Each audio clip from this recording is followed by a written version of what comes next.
मेरा नाम प्रेम शंकर त्रिपाठी है। मैं दुर्गा मंदिर परिवार से ही हूँ। मंदिर मेरे ही परिवार का है। अच्छा।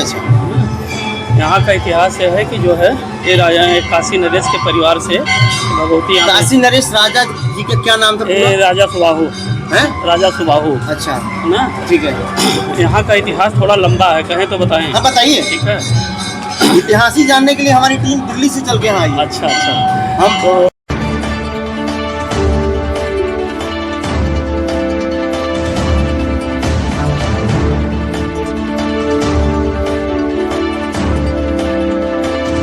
ये प्रधानमंत्री नरेंद्र मोदी जी के संसदीय क्षेत्र है, इसलिए हम लोग इसको चुने हैं। और बाबा विश्वनाथ की नगरी है। बहुत धन्यवाद। मैं भी इसी पूर्वांचल का से रहने वाला हूँ।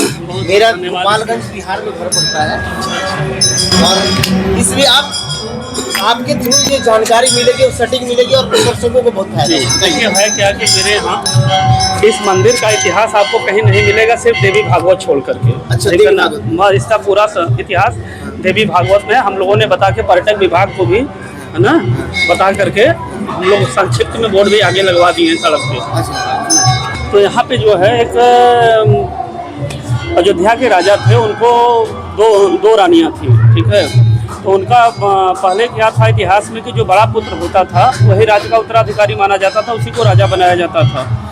तो बड़ी पत्नी से, जो पहली पत्नी थी, उससे उनको एक पुत्र हुए जिनका नाम था राजा सुदर्शन, और दूसरी से भी उनको एक पुत्र हुआ। तो राजा सुदर्शन थोड़ा खुले विचार के थे।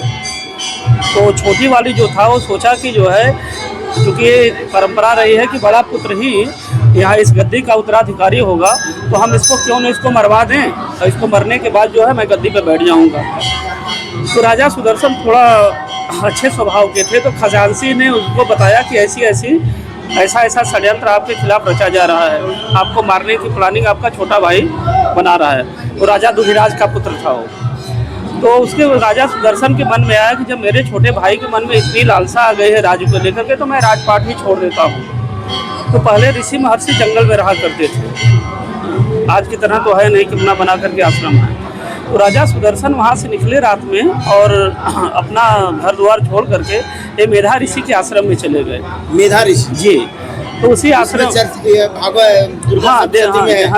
देवी भागवत में दुर्गा सप्तशती में भी नहीं मिलेगा, क्योंकि शक्ति के 51 शक्ति पीठों में नहीं है। ये नहीं, इसमें दुर्गा काशी में विशाल अच्छी है।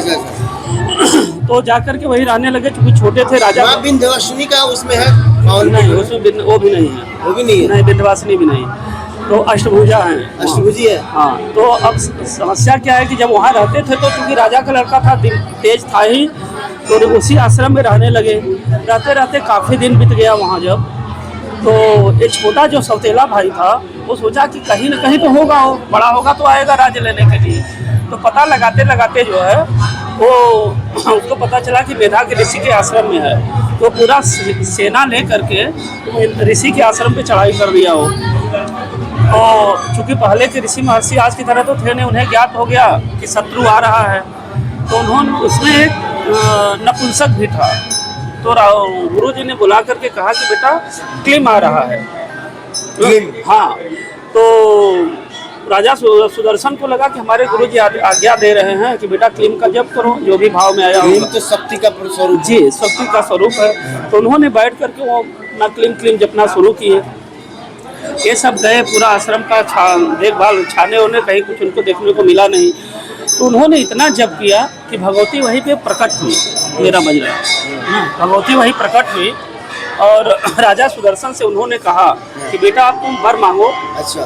तो राजा सुदर्शन ने कहा कि माते मुझे कुछ नहीं चाहिए, मुझे देने वाले तो हमारे गुरु यहाँ बैठे ही हैं। हमारे गुरुदेव की कृपा से सब कुछ मेरे पास है। तो उन्होंने कहा बेटा मेरा दर्शन विफल नहीं जाता है। तो उन्हें शत्रु का ही भय था। उन्होंने कहा कि माता जब मैं कभी विपत्ति में पड़ूं और आपको याद करूंगा ना, तो उस समय आप हमारी मदद करिएगा। यही माता ने? हाँ, इसी माता ने, ये जो विराजमान है। ठीक है। तो आया समय और गया। तो पहले जो है शादियाँ ऐसे होती रहती, स्वयंवर होता था। तो स्वयंवर में ऋषि महर्षि बुलाए जाते थे।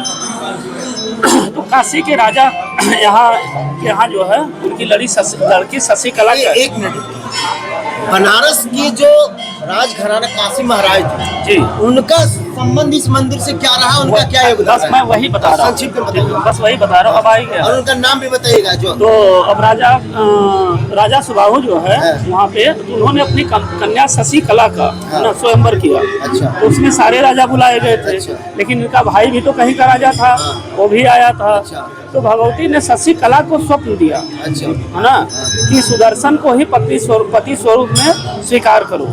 तो लड़की जयमाला लेकर के निकली और राजा सुदर्शन के गले में जयमाल डाल दी। तो सारे राजाओं ने विरोध कर दिया उस समय, लेकिन फिर दोबारा जयमाल पकड़ाया गया, दोबारा भी डाली।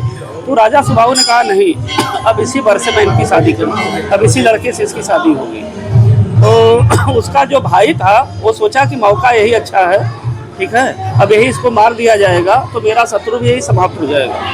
तो राजा सुबाहु ने कहा कि बेटा अब तुम यही, क्योंकि तुम्हारे पास कोई परिवार तो है नहीं, तो यही मेरे यहाँ दामाद बन करके रहो। तो उन्होंने कहा कि मैं ससुराल में नहीं रहूँगा, ठीक है। तो उन्होंने कहा कि ठीक है बेटा, तुम्हारी अगर ऐसी इच्छा है तो हाथी घोड़ा धन दौलत दाल पुर दे करके उन्होंने कहा कि चलो मैं अपनी सीमा से तुम्हें बाहर पहुँचा देता हूँ। तो जैसे ही ये गंगा पार किए हैं यहाँ आने के लिए तो ये यहाँ का बहुत घनघोर इलाका था, बहुत घना जंगल था। तो यहीं पे जो है राजा सुदर्शन और उसका जो सौतेला भाई था, यहीं पे भयंकर युद्ध हुआ है। तो जब ये इसी जगह पे। अच्छा। तो जब एकदम हारने लगे लोग, तो राजा सुदर्शन ने भगवती का स्मरण किया। अच्छा। वरदान के अनुसार। हाँ, वरदान को उनको याद आया। तो उन्होंने अनुसरण किया। अब आदमी का प्राण जाता है तो किस हिसाब से बनाता होगा पता ही आपको। तो भगवती यही प्रकट हुई और उन्होंने सारे शत्रुओं का संहार किया। और उन्होंने राजा सुबाहु से कहा कि राजन क्या चाहते हो। उन्होंने कहा माते अब आप यही विराजमान हो जाइए, जिससे आने वाले समय में लोग दर्शन करके पुण्य के भागी बने। अच्छा। तो पूरे काशी में यही मंदिर है जहाँ मूर्ति नहीं है मेरे यहाँ, मूर्ति नहीं है, विग्रह नहीं है। नहीं, विग्रह नहीं है। अच्छा। ठीक है ना, भगवती यहाँ स्वयंभू है। ये स्वयं को प्रकट हुई। हाँ, स्वयं प्रकट हुई है। अच्छा। राजा सुदर्शन के तो चूंकि इनका वरदान था तो यही प्रकट हुई है। और तब से लेकर के आज, और उसमें देखेंगे तो आया है कि उन्होंने कहा है कि जब तक धरती पे काशी पूरी रहेगी तब तक मैं दुर्गाकुंड में निवास करूँगा। ऐसा वरदान राजा सुबाहु को देकर के भगवती यही स्थापित। अच्छा, लोग मन्नत पूरी कराने के लिए आते हैं मन्नत पूरी कराने के लिए। अच्छा पंडित जी बताइए, जैसे अभी काशी महाराज का नाम रखे, जो हम लोग पढ़े हैं, जिसमें अभी जो राजा यहाँ रहे विभूति नारायण सिंह जी, ये तो बहुत अभी हाल के राजा रहे। उसी राज परिवार से इनका संबंध है। जी हाँ, उसी राज परिवार। उसी पर जो आपने बताया। क्योंकि देखिए ये रहते तो हैं तो रामनगर के रहते हैं राजा। ठीक है। तो आप बोलेंगे कि भाई काशी है तो काशी नरेश की उपाधि इनको मिली है यहाँ पे। अच्छा, मिली है। रहना चाहिए काशी में, लेकिन है रामनगर में। ठीक है। तो चूंकि काशी के राजा बाबा विश्वनाथ हैं, ठीक है, जैसे कोई राजा हो कोई प्रजा है, हम लोगों को क्या मतलब, मुख्य राजा तो वो, ठीक है ना, चाहे कोई राष्ट्रपति हो कोई प्रजापति हो, समझ ठीक है। इसीलिए काशी के लोग जो है आप देखेंगे कि जो काशी का रहने वाला है वो प्रयागराज कुंभ हो चाहे महाकुंभ हो चाहे कुछ भी, उनको वहाँ नहाने की आवश्यकता नहीं है। हम लोगों के लिए यहाँ बनारस में प्रयागराज बना है। अच्छा, यहाँ पे है प्रयागराज घाट है। ठीक है। अगर वहाँ आप नहा लेते हैं तो आपको वहाँ जाने की, प्रयाग जाने की जरूरत नहीं है, कुछ जाने की आवश्यकता नहीं पड़ती। हम अपना यही कर ले, हो जाएगा, एकदम हो जाएगा। चलिए, ये तो पंडित जी इस मंदिर के इतिहास के बारे में हमारे दिल्ली NCR हलचल के माध्यम से बहुत ही गुण जानकारी दिया। शायद ये अभी मौजूद नहीं होगा, ये हमारी पहली चैनल है, न्यूज चैनल है जो इस चीज को दिखाएगा। और आकर हम लोग को बहुत बहुत आप लोग का आशीर्वाद हमारे चैनल पे बने रहे। आप सभी ब्राह्मण जनों को हम लोग हाथ जोड़ते हैं। कोटि धन्यवाद ना, कम से कम आपके चैनल के माध्यम से लोगों के पास जानकारी जाएगी। जी, बहुत ठीक है। तो अभी हम लोगों ने यहाँ के जो प्राचीन जो है दुर्गा माता मंदिर है उसके बारे में अपने जो हमारे सहयोगी हैं राजेश राय और जोगिंदर शर्मा के माध्यम से मैंने यहाँ के जो अनन्य कुछ भक्त से भी मैंने उनसे विचार लिया और यहाँ के जो मुख्य पुजारी हैं जो कि एडमिन है, थोड़ा उनसे भी बात किया हूँ।